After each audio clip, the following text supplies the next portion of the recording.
CJ 2013 maximum admissible water cement ratio for mild environmental exposure. मैं आपको एक table दिखाऊंगा, उस टेबलर फॉर्म का स्क्रीनशॉट ले लीजिए या याद करने की कोशिश कीजिए, मल्टीपल रिवीजन कीजिए, वहाँ से क्वेश्चन बनेगा ही बनेगा हर साल, आपको गलती नहीं करनी है। एक्सपोजर कंडीशन गिवन है, मिनिमम सीमेंट कंटेंट गिवन है, maximum free water cement ratio given है, minimum grade of cement given है। तीनों तरफ से ही क्वेश्चन आता है, बहुत बार रिपीट होता है अलग अलग तरह से, तो तीनों चीज़ें हमें याद रखनी है। पहली कंडीशन है mild, moderate, severe, very severe and extreme. तो माइल्ड में होता है 300 kg cement content, water cement ratio 0.55 और ग्रेड M20, मिनिमम ग्रेड होता है M20। मॉडरेट में सीमेंट भी 300, वाटर सीमेंट रेशियो 0.5 कम हो जाएगी, 0.05 कम हो जाएगी, 0.50 हो जाएगी, M25 हो जाएगा। इधर 320 देन 0.05 फिर कम, M30, 20 बड़ा 340 सेम रहेगी 0.45 M35। 362 एक्सट्रीम में ये हो जाएगा 0.40 और वो रह जाएगा M40। देखो कैसे, इधर 300 सेम रहेगा, इधर डिक्रीज कर रहा है 0.05 से 2 बार, फिर सेम रहेगा, फिर दोबारा 0.05 से डिक्रीज करेगा। इधर ग्रेड 5 बढ़ रहा है, हमको पता ही है, 20, 25, 30, 35, 40। इधर 20 का गेन हो रहा है, 320, 340, 360, 300, 300, 320, 340, 360। हमारा क्वेश्चन का आंसर क्या है? 300 सीमेंट कंटेंट होना चाहिए, 0.55 मॉडरेट वाटर सीमेंट रेशियो होना चाहिए, और ग्रेड कौन सा है? M20। क्वेश्चन उसने माइल्ड पूछा हमसे, हमारा आंसर 300 kg हो जाएगा, ये M20 हो गया। वाटर सीमेंट रेशियो हमारा 0.55 हो गया। Option A is our correct answer. मैं आपको प्रिंटेड PDF से भी पढ़ा सकता था, पर मैंने नहीं पढ़ाया। आई चूज दैट कि मैं आपको हैंड रिटन चीज़ों से पढ़ाऊँ, हैंड रिटन नोट्स से पढ़ाऊँ, ताकि वो at the end of the day आपके दिमाग में फिट हो जाए, आप भूलें ना बिल्कुल भी। इसीलिए मैं आपको खुद लिख लिख के चीज़ें करा रहा हूँ, मल्टीपल पेन यूज़ कर करके, ताकि आप इसको ना भूलें।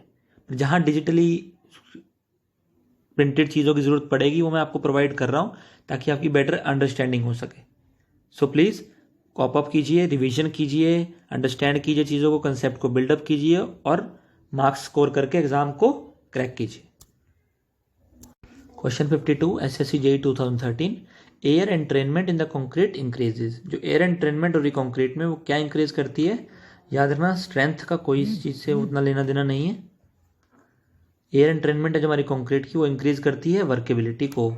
Option A is our correct answer, it increases the workability. याद रखना इस चीज़ को, भूलने की कोशिश बिल्कुल भी नहीं करनी है। क्वेश्चन रिपीट होने के चांसेस रहते हैं ऐसे question. Question 53 SSC JEE 2014 forenoon shift, which of the following acts as retarder of concrete. Retarder पूछा है, जिप्सम सबसे बड़ा रिटार्डर होता है जो बार बार क्वेश्चन में रिपीट होता है, बट यहाँ पे जिप्सम का नाम नहीं आया। कैल्शियम क्लोराइड गिवन है, तो एक्सेलरेटर है, हमने पढ़ा था it decreases the setting time. तो ऑप्शन बी जो हमें याद रखना है, कैल्शियम लिग्नो सल्फेट, ये भी एक बहुत बड़ा रिटार्डर है। क्या? Calcium ligno sulphate. और जिप्सम भी एक रिटार्डर है।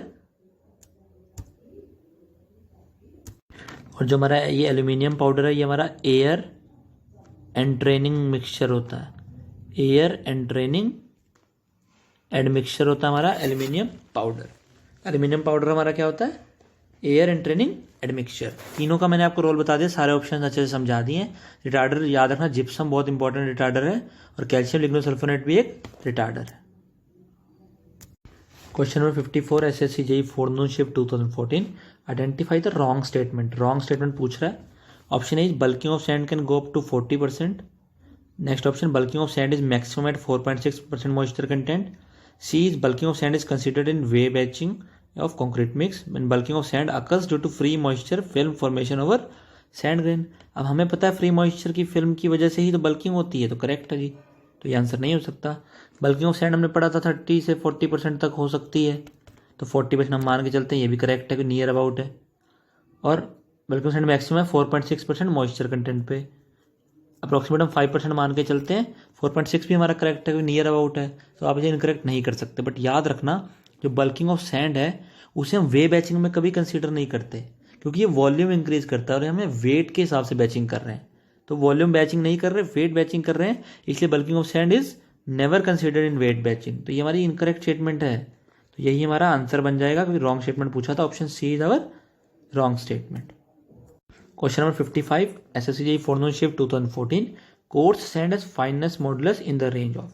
याद रखना जितना फाइननेस मॉडुलस ज़्यादा होगा उतनी ही कोर्सनेस ज़्यादा होगी और उतनी ही फाइननेस कम होगी।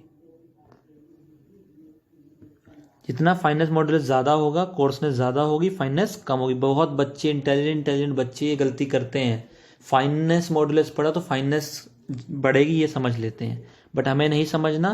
फाइननेस मॉडुलस बताता है कि कोर्सनेस बढ़ेगी और फाइननेस मॉडुलस इंक्रीज होगा। इसका आंसर हमारा ऑप्शन डी। मैं आपको टेबुलर फॉर्म में दिखा देता हूँ कितनी कितनी होती है फाइननेस मॉडुलस किस किस सैंड की, तो आपको याद रहेगा एक बार। देखिए टाइप ऑफ सैंड गिवन है, फाइननेस मॉडुलस गिवन है। फाइन सैंड है तो अच्छी है, तो इसका फाइननेस मॉडुलस कितना कम है, 2.2 से 2.6, मीडियम में 2.6 से 2.9, कोर्स में 2.9 से 3.2। याद रखेंगे फाइन में 2.2 से 2.6, मीडियम में 2.6 से 2.9 और कोर्स में 2.9 से 3.2। जितना फाइननेस मॉडुलस ज़्यादा है उतनी कोर्सनेस ज़्यादा है, देख रहे हैं आप खुद ही, प्रूवन चीज़ है। Question 56 SSC JEE forenoon shift 2014 separation of coarse aggregates from concrete during transportation. Coarse aggregate का सेपरेशन हो रहा है कंक्रीट से ड्यूरिंग ट्रांसपोर्टेशन। रिपीटेड क्वेश्चन है, पढ़ चुके हैं। ब्लीडिंग नहीं लगाएंगे, ब्लीडिंग इसका आंसर नहीं है, इसका आंसर सेग्रीगेशन है। देखिए ऑप्शंस भी नहीं बदले, क्वेश्चन में रिपीट किया और ऑप्शंस भी नहीं बदले, इसका आंसर हमारा सेग्रीगेशन। ब्लीडिंग में वाटर ऊपर आता है, सेग्रीगेशन में कोर्स एग्रीगेट कंक्रीट से अलग हो जाते हैं। तो option C is our correct.